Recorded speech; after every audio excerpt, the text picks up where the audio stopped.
አንዳንድ ጊዜ የምታሳየው ብልህነት ለሌላ ሰው ስጋት ነው። የምታሳየው ብቃት ለአለቃ ውርደት ሊሆን ይችላል። እውነት ለመናገር ሳታውቅ የገነባው ስኬት የገዛ መቃብርን እየቆፈረ ሊሆን ይችላል።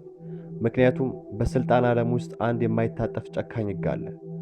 ብልህ መሆንህ ብቻውን አይበቃም። የሌሎችን ደካማ ኩራት ወይም ኤጎ አለመንካትህ ግን ለህልውና ወሳኝ ነው።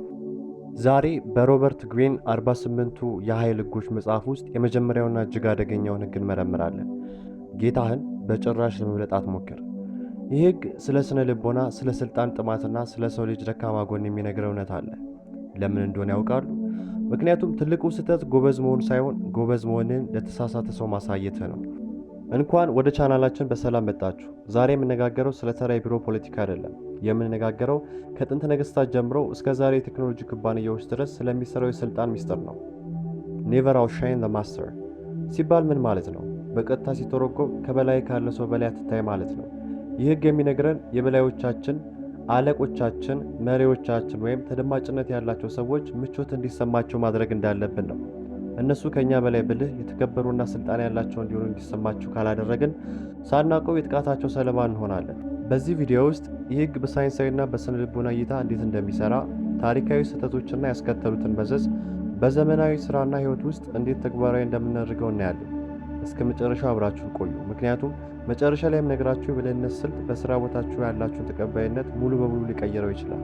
ይህ ሕግ ለምን አስፈለገ? የሰው ልጅ ተፈጥሮ አንድ ትልቅ ድክመት አለበት፣ ኢጎ ወይም እኔነት።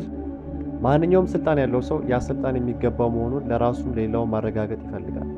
አንተ ከሱ በላይ ብልህ ስትሆን፣ ከሱ የተሻለ ንግግር ስታደርግ ወይም ከሱ በበለጠ በሰዎች ስትወደድ፣ በዚያ ሰው አእምሮ ውስጥ አንድ ደውል ይጮኻል። ይህ ሰው የኔን ቦታ ሊወስድብኝ ነው የሚል ስጋት። የስልጣን ተዋረድ ሶሻል ሃይራርኪ በማህበራዊ ሳይንስ ጥናቶች መሰረት የሰው ልጅ በደመነፍሱ ደረጃውን የመጠበቅ ፍላጎት አለው። አንድ መሪ ተከታዩ ከሱ የተሻለ እንደሆነ ሲረዳ ስታተስ ኤንዛይቲ ወይም የደረጃ ስጋት ውስጥ ይገባል። በዚህ ጊዜ ያ መሪ አንተን ማበረታታት ሳይሆን አንተን ዝቅ ለማድረግ መንገዶችን መፈለግ ይጀምራል። አስታውስ፣ ብልህነትህ ለጓደኞች ጌጥ ሊሆን ይችላል፣ ለአለቃ ግን ጦር ነው። አንተ በቅንነት ስራው ይሳካል ብሎ የምታቀርበው አዲስ ሀሳብ ለአለቃ አንተ አታውቅም እኔ ያውቃለሁ እንደማለት ይቆጠርበት ይችላል። ታዲያ መፍትሄው መሀይም መሆን ነው? በፍጹም። መፍትሄው ብልህነትን የምታሳይበት መንገድ ላይ ነው። የዚህ ተምሳሌት የሚሆንን የፈረንሳዩ ንጉሥ ሉዊ 14ኛና የገንዘብ ሚኒስትሩ ኒኮላስ ፎኬት ታሪክ ነው። ኒኮላስ ፎኬት እጅግ ብልህ፣ ለጋስና የቅንጦት ህይወትን የሚወድ ሰው ነበር። ንጉሱን ለማስደሰትና የነበረውን ታማኝነት ለማሳየት ሲል በወቅቱ በፈረንሳይ ታይቶ የማይታወቅ እጅግ ዘመናዊና ውድ ቤተ መንግስት አስገነባ። ስሙም ቮሌ ቪኮምት ይባላል። ቤተ መንግስቱ ሲጠናቀቅ ፎኬት ለንጉሱ ትልቅ ድግስ አዘጋጀ። ምርጥ ምግቦች፣ ታዋቂ ሙዚቀኞችና እጅግ አስደናቂ ትርኢቶች ነበሩ። ፎኬት ያደረገው ነገር ሁሉ ንጉሱን ለማክበር ነበር። ነገር ግን ውጤቱ ተቃራኒ ሆነ። ንጉሥ ሉዊ 14ኛ በድግሱ ላይ እጅግ በውስጡ ቅናት አደረበት። እንዴት የኔ ሚስትር ከኔ በላይ ያማረ ቤት ይኖረዋል? እንዴት ከኔ በላይ በሰዎች ዘንድ ይደነቃል? የሚል ጥያቄ ፈጠረበት። በማግስቱ ጠዋት ንጉሱ ፎኬትን በሙስና ወንጀል ከሰሰና እንዲታሰር አዘዘ። ፎኬት ቀሪ ህይወቱን በሙሉ በእስር ቤት አሳለፈ። ትምህርቱ ምንድን ነው? ፎኬት የታሰረው ስላልሰራ አይደለም፣ እንዲያውም ስራውን በጣም በመስራቱ ነው። ንጉሱ ከሱ በላይ ደምቆ እንዲታይ በማድረጉ የንጉሱን ኩራት ወይም ኢጎ አቆሰለ። ወደ ዛሬው ዘመን እንመለስ። በዘመናዊ የቢሮ ህይወት ውስጥ ይህ ህግ እንዴት ይሰራል? አንድ ጎበዝ ወጣት ኢንጂነርን በምሳሌነት እንውሰድ።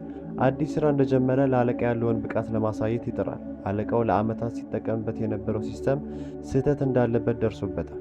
ይህ ወጣት ኢንጂነር በስብሰባ መሃል በሁሉም ሰራተኞች ፊት ይህ ሲስተም አርጅቷል፣ እኔ የተሻለና ፈጣን መንገድ አግኝቻለሁ ይላል። ወጣቱ ኢንጂነር ኩባንያውን እየረዳው ነው ብሎ ያስባል። አለቃው ግን የሚሰማው ሌላ ነገር ነው። ይህ ልጅ በሰው ፊት አዋረደኝ፣ የኔን የእውቀት ጥያቄ ውስጥ ከተተው ብሎ ያስባል። ከጥቂት ሳምንታት በኋላ ያ ወጣት ኢንጂነር ያለምንም ምክንያት ከፕሮጀክቱ ይወገዳል ወይም እድገት ይከለከላል። ለምን? ምክንያቱም ህግ ቁጥር 1ን ጥሷል። ጌታውን በልጦ ለመታየት ሞክሯል። ብልህነቱን ያሳየበት መንገድ የአለቃውን አለመረጋጋት ወይም ኢንሴኩሪቲ ቀስቅሶታል። ሳይንስ በዚህ ጉዳይ ላይ ምን ይላል? አንደኛ፣ ኤጎ ትሬት፣ የእኔነት ስጋት። አንድ ሰው በስልጣን ደረጃው ከሱ በታች ካለ ሰው ከፍተኛ ብልጫ ሲታይበት አእምሮ ይህንን እንደ አሚግዳላ ሃይጃክ ወይም እንደ ስጋት ይቆጥረዋል። ይህ ስጋት ደግሞ ፋይት ኦር ፍላይት፣ መዋጋት ወይ መሸሽ የሚለውን ስሜት ይፈጥራል። አለቃ ከአንተ መሸሽ ስለማይችል አንተን ለመዋጋት ይገደዳል። ሁለተኛ፣ አውቶሪቲ ባያስ፣ የስልጣን አድሎ። ሰዎች በተፈጥሯቸው ስልጣን ያላቸው አካላት ሁሉም ነገር እንዲያውቁ ይጠበቃል። መሪው አላውቅም ብሎ ማሰብ ይከብደዋል። አንተ ስታውቅ እሱ ደግሞ ባላዋቂ ሆኖ ሲታይ የህዝብ ተቀባይነቱን ያጣ ይመስለዋል። ሶስተኛ ኢንሴኩሪቲ ኢን ሊደርሺፕ። ብዙ መሪዎች ወንበራቸው ላይ የተቀመጡት በብቃታቸው ብቻ ሳይሆን በፖለቲካዊ ጥንካሬያቸው ነው። ስለዚህ አንተ የምታሳይበት ብቃት እንደ መፈንቅለ መንግስት ሙከራ ሊታይባቸው ይችላል። ጥያቄው መሪዎች ደካማ እንዲሆኑ ትፈልጋለህ? በፍጹም። መሪ ጠንካራ እንደሆነ እንዲሰማው ማድረግ ያንተ ደህንነት ዋስትና ነው። ታዲያ ይህን ህግ እንዴት ነው በብልሃት የምንጠቀመው? ጌታችንን ሳንበልጥ እንዴት ውጤታማ እንሆናለን? የመጀመሪያው ሐሳብን እንደ ምክር አቅርብ። አንድ አዲስ ነገር ስታገኝ ይሄ ነው ትክክለኛው መንገድ ከማለት ይልቅ ጌታዬ ወይም አለቃዬ ካንተ ቀደምት ልምድ በመነሳት ይህን ሐሳብ ብንጨምርበት ምን ይመስላል ብለህ ጠይቅ። ክሬዲቱን ለሱ ስጠው። ሁለተኛ ደካማ ጎንህን በትንሹ አሳይ። ሁልጊዜ ፍጹም አትሆን። አልፎ አልፎ ትናንሽ ስህተቶችን መስራት ወይም ምክር መጠየቅ አለቃ በአንተ ላይ ያለውን ስጋት ይቀንሰዋል። የሚያስፈልገኝ እሱ ነው እንዲል ያደርገዋል። ሶስተኛ ከጀርባ ሆነ ስራ እንዲናገር አድርግ፣ ነገር ግን ድምፁን ለአለቃ ስጠው። አለቃ በአንተ ምክንያት ጎበዝ ተብሎ ከተመሰገነ አንተን ከጎኑ ማራቅ አይፈልግም። አንተ ለሱ የስኬት መሳሪያው ትሆናለህ። ያስታውሱ፣ ይህ ማለት ማጎብደድ ወይም ባሪያ መሆን ማለት አይደለም። ይህ ማለት ስልታዊ ብልህነት ወይም ስትራቴጂክ ኢንተለጀንስ ነው። ትልቅ ቦታ ለመድረስ አሁን ያለበትን ደረጃ በጥንቃቄ መያዝ አለብን። የዛሬው ትምህርታችን ዋናው ነጥብ ይህ ነው። ዓለም የምትመራው በምክንያት ብቻ ሳይሆን በስሜትም ጭምር ነው።